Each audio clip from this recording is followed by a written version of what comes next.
Scientific evidence shows that the interaction between people and pets is extremely therapeutic, physically, emotionally and psychologically. Up next, we join the Pets' Therapy organization that arranges for pet owners to take their dogs to visit people in need.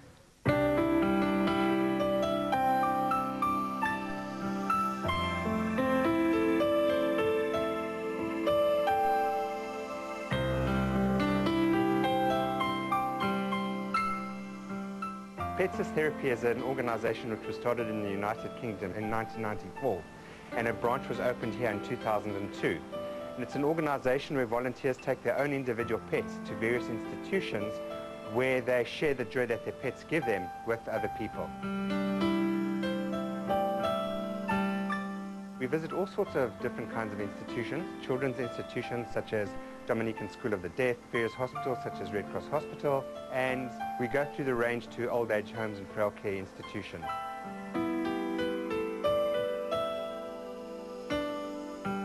We don't claim to be therapists in ourselves. We see our dogs as being the therapists, and we understand that stroking and petting an animal is beneficial to the people being visited.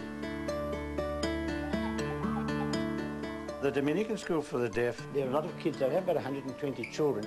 There we normally try and do a little show for them, a jumping show, a little bit of agility, and the kids seem to thoroughly enjoy it. There we are, on that Friday. All our members are volunteers who love their animals and are prepared to share their animals with others. But really speaking, I think one must be prepared to give of one's time. I personally find it very satisfying. The human-animal interaction is very therapeutic, and we find that children that have been in homes where there are pets cope much better with stress and strain than families without pets. In terms of health, people who've had heart attacks tend to survive and do better if they've got pets at home. The other way that pets can be quite therapeutic is their non-judgmentalness. And often we find by stroking of the dog, people soften up and they drop their barriers. And as a result, they can start actually coming out of their shells and will start talking. Their shyness reduces and they can start interacting with other people in society. Watch out, Max.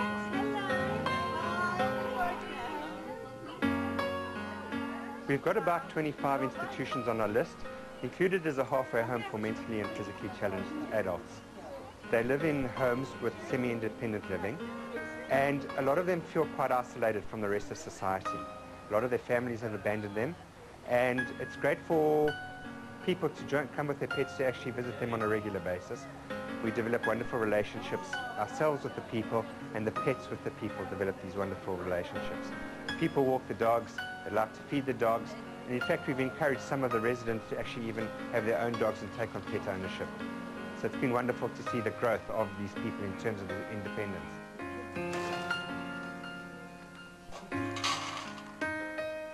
Alle brænde over bij for året. Også på bijkalaka.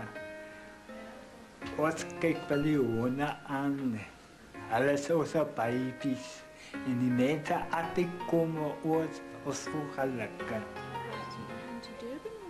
We've had people that included who have been absolutely terrified of pets when we have arrived. And through a slow process of transformation, they become quite confident with the animals and soon really enjoy playing with the animals.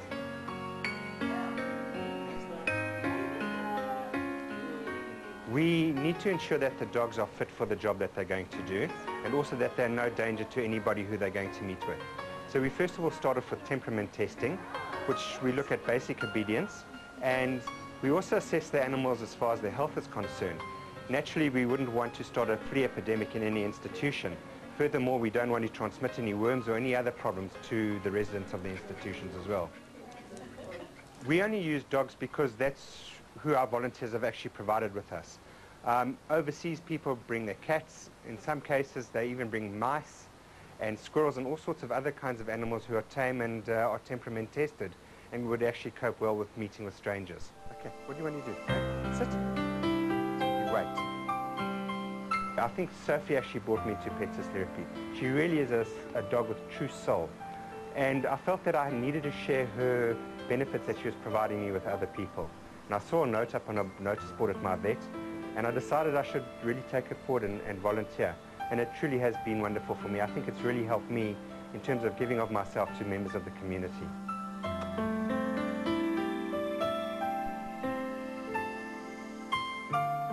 Sophie's made a whole lot of new friends in going to these institutions.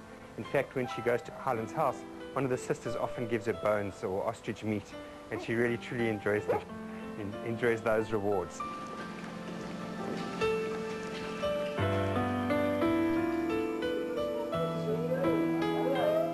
How's it? Highlands House is an old age institution, and Sophie and I have been visiting there for the last 3 years, and we have a great time there where we've developed wonderful relationships with some of the people that are in the institution. In particular, there's some people that have been really demented that wouldn't communicate, and with Sophie coming around week by week, they actually start now reaching out to her and working quite nicely with her. I think the relationship that pets develop with people is quite transformational. Because of that non-judgmentalness and that unconditional love, people can actually give of themselves in a much more positive way than they might normally otherwise do. I think it's transformational on us volunteers and actually seeing the kind of impact that sharing our pets with others has had. And I think that's what keeps the volunteers coming back week after week, in the impact that our pets are actually having on others. It's wonderful to see.